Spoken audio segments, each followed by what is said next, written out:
It was exactly 3 a.m. when I found myself standing in the heart of a forsaken hospital.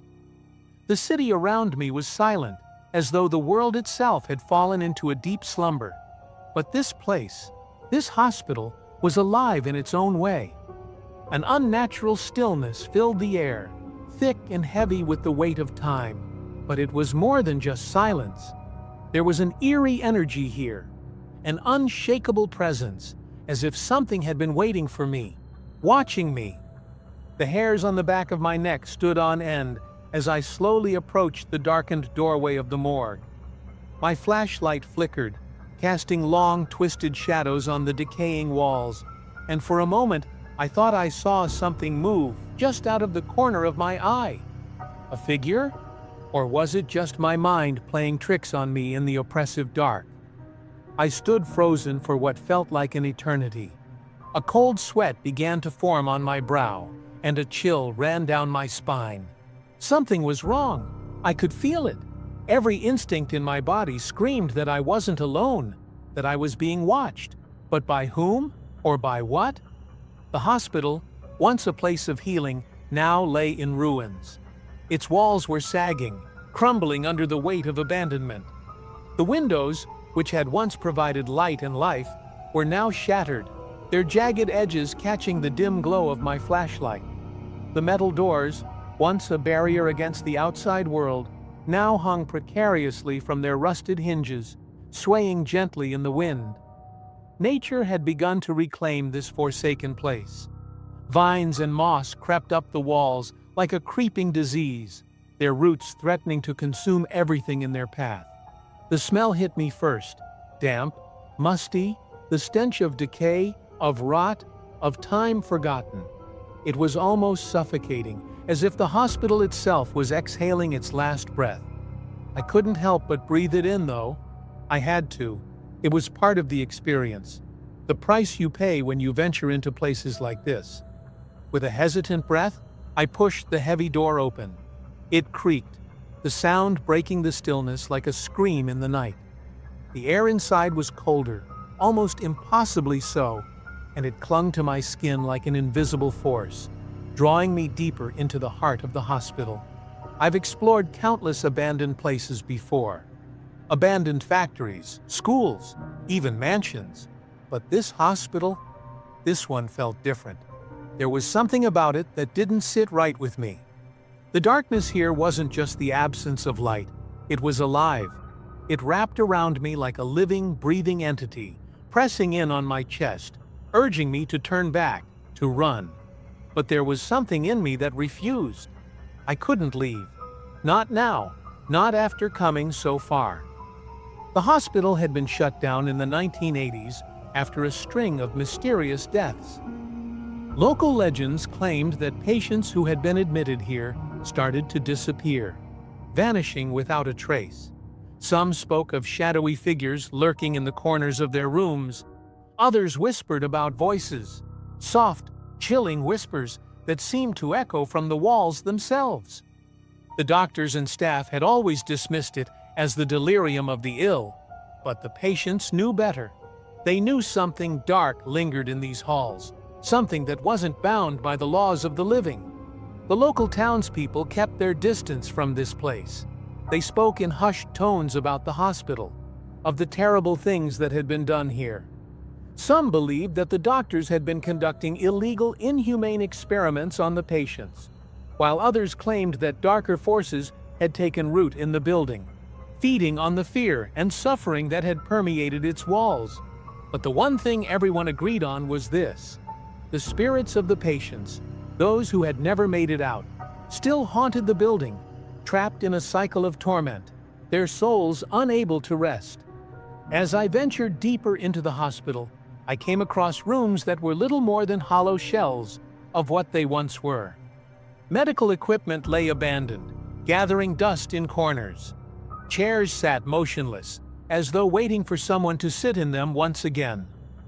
My flashlight illuminated rows of old medical charts strewn across the floor. I bent down to take a closer look at one of them. The words "unexplained symptoms" were written in bold, desperate letters. underlined as if someone had been pleading for answers. The names of the patients had been crossed out, their identities erased as if they had never existed at all. A shiver ran down my spine as I stared at the papers.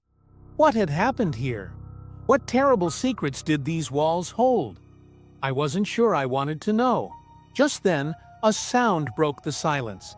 A slow, deliberate creak. My eyes snapped to the side and I saw it. A wheelchair, abandoned in the hallway, rocking gently back and forth. I took a step forward, but as I did, the chair stopped, its motion ceasing as if it had been waiting for me. The hairs on the back of my neck stood up. I froze, my mind racing, my heart pounding. It wasn't the wind. There was no breeze, no draft. That wheelchair shouldn't have moved. Suddenly, I heard it again. Footsteps. Slow, calculated, deliberate. My heart skipped a beat and my pulse raced as the sound grew louder, echoing from above. There was no one else here. I knew that much. I had checked, or so I thought. I strained my ears, trying to pinpoint the source of the noise. The footsteps echoed from somewhere higher up, above me, on the next floor. There was no mistaking it. Someone, or something, was up there, moving with purpose. My flashlight flickered, casting strange, warped shadows on the walls. For a moment, I thought I saw something, a figure, moving just beyond the reach of the light. But when I blinked, it was gone. I swallowed hard, my mouth dry. I wasn't alone. I took another step forward, my legs feeling heavy, as though the very air was pushing against me. The hallway stretched out before me, swallowed by the darkness. The walls seemed to close in, growing tighter with every step I took, as though the hospital itself was trying to trap me. My breath came faster, more shallow, as I pressed on, determined to uncover whatever secrets this place held. Finally, I reached a door, a faded, decaying thing, hanging on a single hinge. The sign above it, barely visible, read, "Morgue." My heart pounded in my chest as I reached for the handle. My hand trembled, but I couldn't stop myself. I had to see what lay inside. With a deep breath, I pushed the door open, the sound of its creaking hinges deafening in the stillness. And then I saw it. The morgue was exactly as I had expected. Dark, cold, and empty, save for the autopsy tables and the rusted medical equipment scattered across the floor. But there was something else, something that shouldn't have been there. A figure stood at one of the tables, motionless, frozen, as if caught in time. It was hunched over, its body bent at an unnatural angle. I couldn't see its face, but I could feel its presence. It was watching me. I tried to move, but my legs wouldn't obey me. I was paralyzed with fear, unable to tear my eyes away from the figure. Then slowly, it turned.